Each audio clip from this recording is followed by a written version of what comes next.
35절에는 더욱 괴롭게 하십니까인데, 괴롭게 하십니까는 피부를 벗겨내다 의 뜻이라고 합니다. 피부나 가죽을 벗기는 고통을 준다는 뜻으로 냉소적인 어감을 나타내고 있습니다. 딸이 이미 죽었으니 더 이상 애쓸 필요가 없다는 뜻입니다. 아마도 그들은 예수님께서 딸을 살리려는 마음을 가졌다면 길가에서 여자와 시간을 낭비할 것이 아니라 곧장 서둘러 가야만 어린 딸을 살려낼 수 있지 않는가라고 생각했을 수도 있습니다.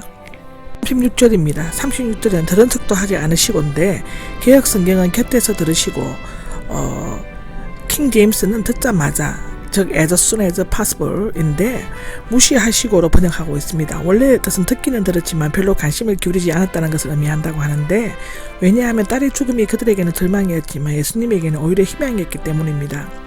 두려워하지 말고 믿기만 하라. 두려워하지 말고는 현재 명령법으로서 지금 두려워하는 일은 그치고 라는 뜻이 있다고 합니다. 야이로는 자기 딸이 죽었다고 듣는 순간 두려움을 느꼈을 것인데, 그러나 하나님을 믿는 두려움은 없다고 요한복음 14장 1절, 로마서 8장 31절, 요한일서 5장 5절에는 말하고 있습니다. 믿기만 하라는 현재 명령법으로 계속해서 믿음을 붙잡기만 하라는 뜻입니다. 믿음은 일시적으로 어느 정해진 때만 있는 것이 아니라 계속적으로 끊임없이 믿는 것입니다. 야이로는 처음 올 때 예수님을 믿었지만 딸이 죽었다는 말을 듣는 순간 소망이 끊어져 버리고 두려운 마음으로 가득 찼다고 합니다. 37장에 보면 베드로와 야고보와 야고보의 동생 요한이 나오는데, 세 제자는 변화산과 게세마네 동산에서 함께 감으로써 중요한 일에 믿음직스러운 증인이 되었습니다. 38절을 보면 소란스럽게 떠드는 것과 통곡하는 것이 나오는데, 마태복음 9장 23절에는 피리 부는 자들과 떠드는 무리로 되어 있습니다. 당시 죽음이 임박하게 되면 우는 것은 전문으로 하는 자를 고용해서 함께 우는 풍습이 있었습니다. 아무리 가난해도 피리 부는 자 둘, 우는 여자 하나는 고용했다고 한다고 합니다. 큰 소리로 통곡하는 것은 그 가족들이었을 것이며, 고용되어서 우는 여자와 피리 소리 등으로 집안은 온통 소란스러웠을 것입니다. 죽음은 모든 비극 중의 절정이며 슬픔 중의 극치인데, 죽음은 모든 사람들에게 반드시 임하지만 마음의 준비가 되어 있지 않으므로 크게 통곡하게 된다고 히브리서 9장 27절에는 기록하고 있습니다. 39절에는 죽은 것이 아니고 자고 있다라고 한다는데, 잔다는 것은 구약에서 죽음에 대한 완곡한 표현으로 사용되어 있습니다. 창세기 47장 3일절에 시편 13장 3절에 나옵니다. 신약에서는 부활의 소명이 있으므로 죽음은 일시적인 잠으로 해석되었는데요. 요한복음 12장 11절에도 나오고 사도행전 7장 10절에도 나오고 고린도전서 15장 18절, 데살로니가전서 4장 13절에도 그렇게 표현되고 있습니다.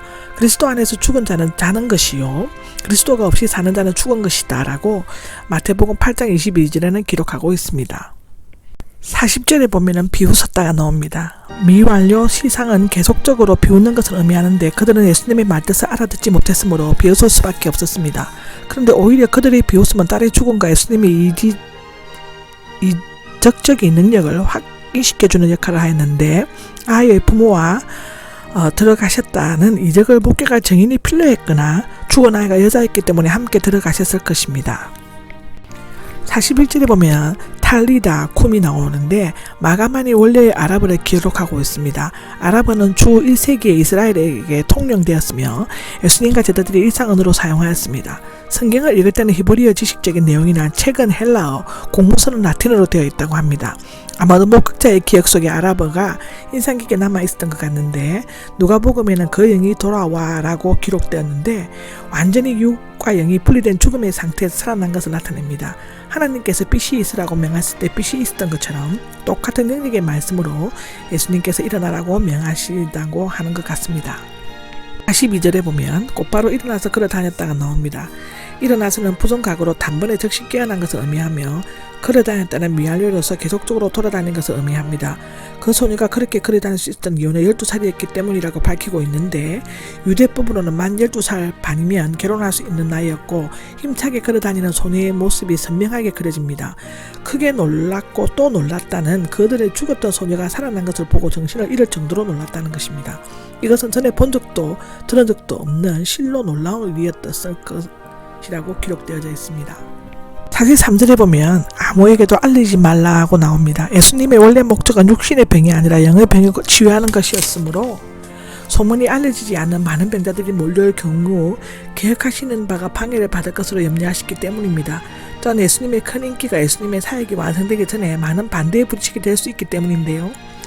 먹을 것을 주라 하는 예수님의 자상하신 배려이며 죽었던 자가 몸의 기능을 정상적으로 회복했음을 나타내어 보여주고 있습니다.